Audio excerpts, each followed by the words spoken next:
All right, video. This week has been pretty crazy.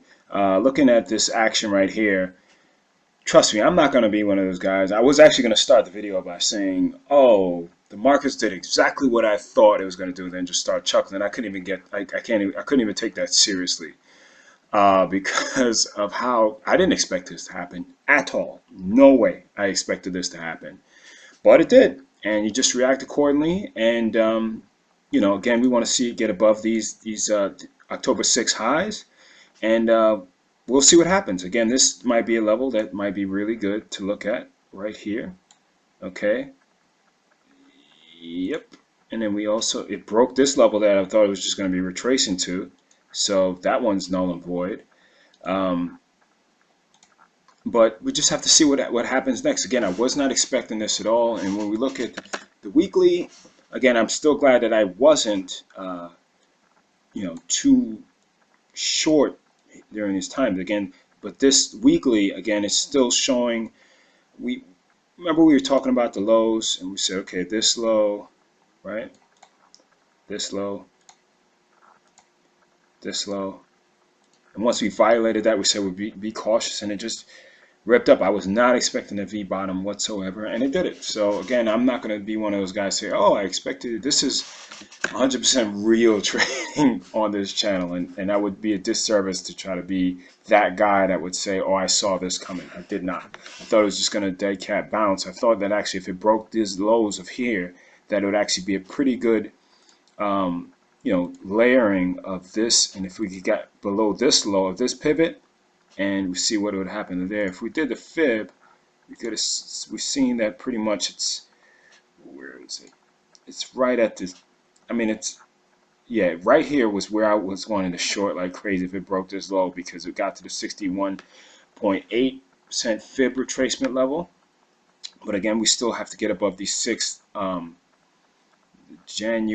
matter of fact, where is it?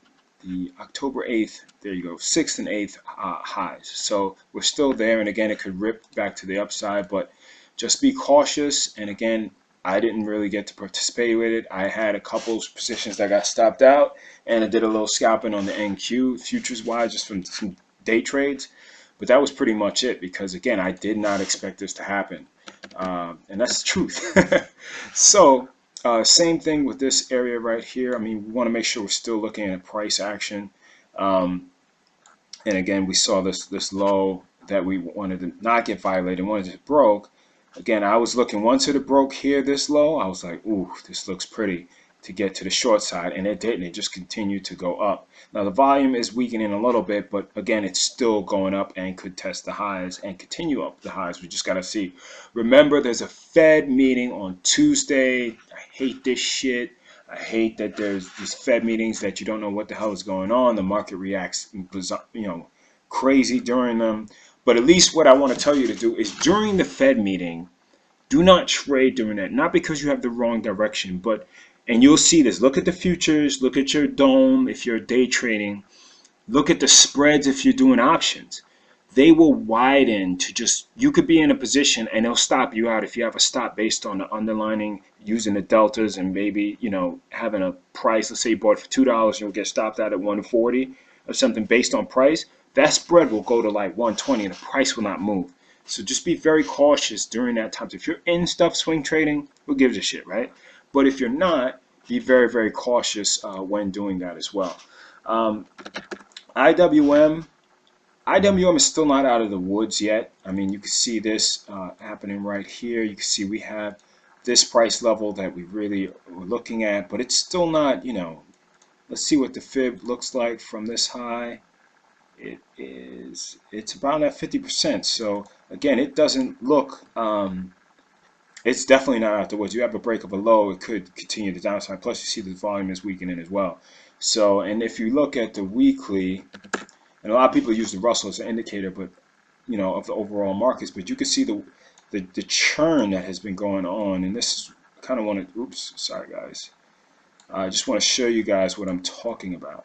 So we have this going on. Boom, down here, get back up here, down here, back up here. Now we're getting down, okay? And if it can basically not break above these highs, okay, you definitely could see, you know, a flag going up. You had high volume, lower volume. If it breaks down below, you could definitely see a fast move to the downside. So I hope you guys can see that. Let me take all this. Well, I'll just leave it on there. So just be careful regarding the IWM of all the indexes. Okay, and this is just showing you kind of what I on the weekly, how it was going. Let's look at the diamond. And again, you know, I did not expect this, and I will not lie to you.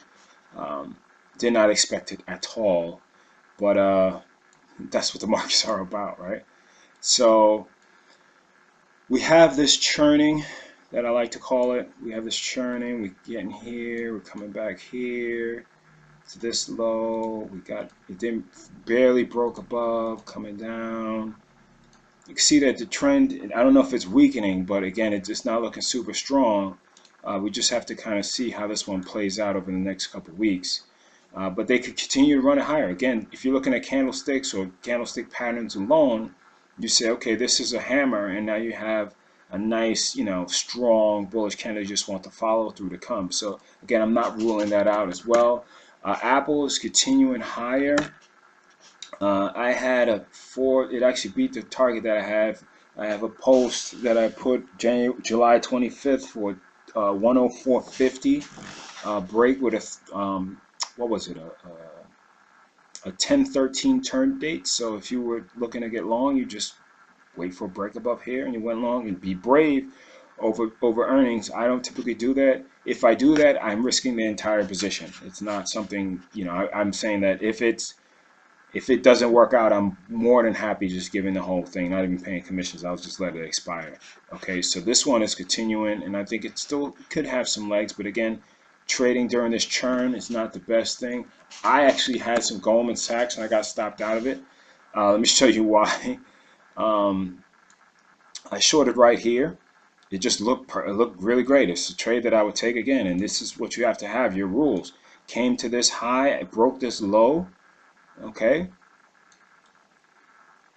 it broke this low. I got in here, broke this low, gapped up. Once it broke above this highs, I said, it is what it is. You just stop out, and, you know, I knew my risk, and I risked it, and that was it. So again, don't think that it, you know, everybody wants to show their extreme winners, but again, you got to realize this is real trading over here. I don't really deal with the bullshit and really saying like, oh, you know, I have 4 trades, all of them went well.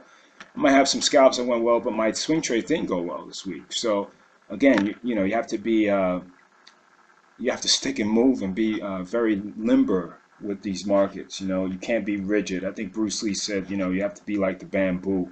You got to be able to flow with the breeze versus, you know, being rigid and snapping. So again, we'll see what happens this week.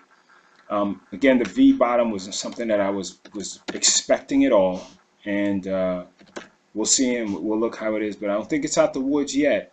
But again, if it breaks above this high, interesting. If it breaks above these highs, then, you know, it's off to the races. So I'm going to be looking at this fib level as well, and basically around this region to see if they sell it off in there and give a lower high from there. So take care. I know it's been a crazy week. I know this is probably a week, again, you didn't want to go too heavy in either direction, but wait for the setups again. So, and even with the setups, you might get stopped out like I showed you with the Goldman Sachs trade. So this is a part of this business.